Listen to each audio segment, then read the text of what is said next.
नमस्कार। आज हम आपके लिए एक कहानी लेकर आए हैं जिसका शीर्षक है लाल और नीली पेंसिलें।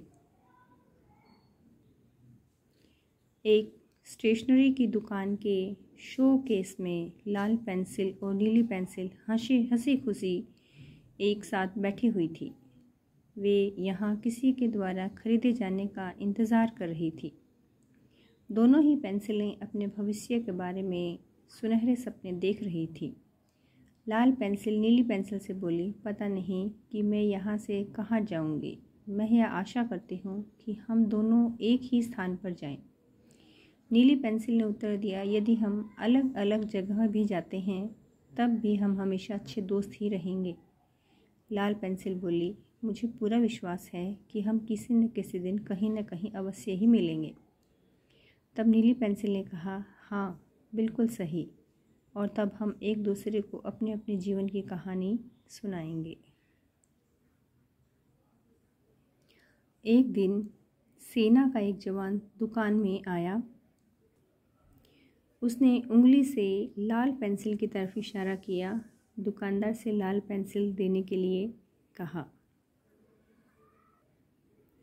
दुकानदार ने शो केस से लाल पेंसिल उठा ली और उसे एक कागज़ के लिफाफे में रखने ही वाला था, परंतु जवान ने उस पेंसिल को दुकानदार से लेकर अपने हाथ में कस कर पकड़ दिया और उसे कमीज़ की जेब में रख लिया। जवान अपने दफ्तर चला गया और वहाँ जाकर उसने अपनी जेब से लाल पेंसिल निकाली।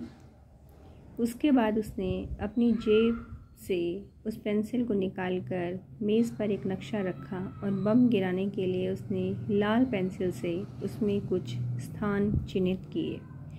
2 दिन के बाद कुछ जगहों पर बम गिराए गए थे। बहुत सारे घर नष्ट हो गए थे, बहुत सारे लोग मारे गए थे। जवान बोला, हम कामयाब हुए, परंतु हमें अभी और ज़्यादा शत्रुओं को मारना होगा। लाल पेंसिल पृथ्वी को लाल रक्त से रंगा हुआ देखकर बहुत ही दुखी थी। जितना ज़्यादा कठोर परिश्रम लाल पेंसिल को करना पड़ता था, उतना ही ज़्यादा रक्त बहता था। वक्त के बीतने के साथ साथ यह लंबी पेंसिल लाल पेंसिल बहुत ही छोटी रह गई थी। 3 दिन बाद एक छोटे से गांव में एक स्कूल की अध्यापिका दुकान में आई। उसने दुकानदार से नीली पेंसिल मांगी। दुकानदार ने एक सुंदर से लिफाफे में रख कर वह पेंसिल उसे दे दी।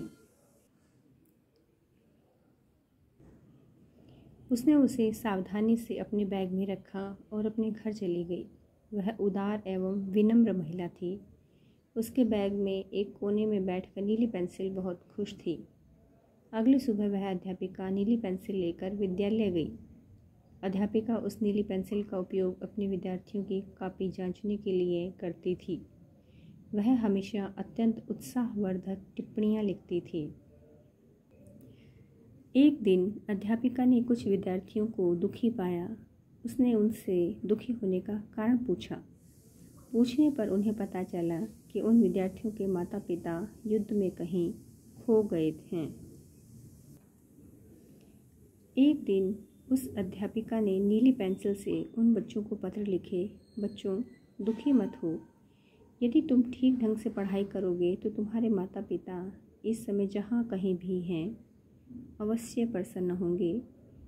यह पढ़कर बच्चों के दिल में बड़ी प्रसन्नता हुई और उनकी आंखों में खुशी के आंसू थे। अध्यापिका ने मेरा उपयोग बच्चों के दिलों से उदासी दूर करने के लिए किया है। उन्होंने मेरी ज़िंदगी को सार्थक बना दिया है। नीली पेंसिल ने सोचा। नीली पेंसिल अत्यंत व्यस्त रहने लगी। जैसे जैसे समय बीता वह भी छोटी हो गई। एक दिन कुछ विद्यार्थी फूल तोड़ रहे थे और बगीचे के पेड़ों की छोटी छोटी डालियां तहस नहस कर रहे थे। अध्यापिका ने उन्हें डांटा नहीं, परंतु उन्हें कक्षा में बुलाया और चार्ट पेपर पर नीली पेंसिल से लिखा, आओ मिलकर पेड़ लगाएं, पेड़ों की देखभाल करें और उन्हें स्वास्थ्यवर्धक फल प्राप्त करें। विद्यार्थियों ने यह संदेश पढ़ा।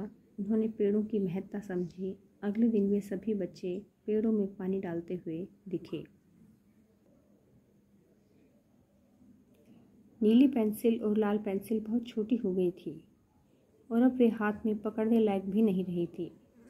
उपयोग में न आने के कारण दोनों को अब फेंक दिया गया था और जैसा कि उनके भाग्य में बदा था कि वे दोनों एक ही कूड़े के ढेर में आ गिरी। उन दोनों ने एक दूसरे को बहुत ही आश्चर्य से देखा। नीली पेंसिल ने लाल पेंसिल से पूछा, हे मेरे मित्र, कैसी हो? तुम भी मेरी तरह काफ़ी छोटी हो गई हो। तुम्हारा जीवन कैसा बीता? लाल पेंसिल की आंखों में आंसू आ गए। वह दुखी आवाज़ में बोली, सेना के एक जवान ने मुझे खरीदा था। वह मेरा उपयोग उन जगहों पर निशान लगाने के लिए करता था जहाँ पर बमों से आक्रमण करना होता था। मेरा उपयोग मृत एवं घायल मनुष्यों की गिनती करने के लिए भी होता था। मेरे हृदय में बहुत दर्द भरा है। खैर छोड़ो, मुझे बताओ तुम्हारी ज़िंदगी कैसी बीती? तुम तो काफ़ी खुश दिखाई दे रही हो। नीली पेंसिल के चेहरे पर एक बड़ी सी मुस्कुराहट थी। वह बोली, एक अध्यापिका ने मुझे खरीदा और मेरा उपयोग अपने विद्यार्थियों के लिए मीठे वचन लिखने के लिए करती थी। वह उन्हें कभी भी डांटती फटकारती नहीं थी। वह हमेशा अपने दुखी विद्यार्थियों के लिए उत्साहवर्धक पत्र लिखने के लिए मेरा उपयोग करती थी। इस प्रकार मृदु वचन सुनकर लिखकर वह अपने चेहरों पर प्रसन्नता लाती थी। भाई सच कहूँ, मेरा जीवन तो बहुत ही अच्छा व्यतीत हुआ। लाल पेंसिल ने कहा, हम दोनों एक ही दुकान में थे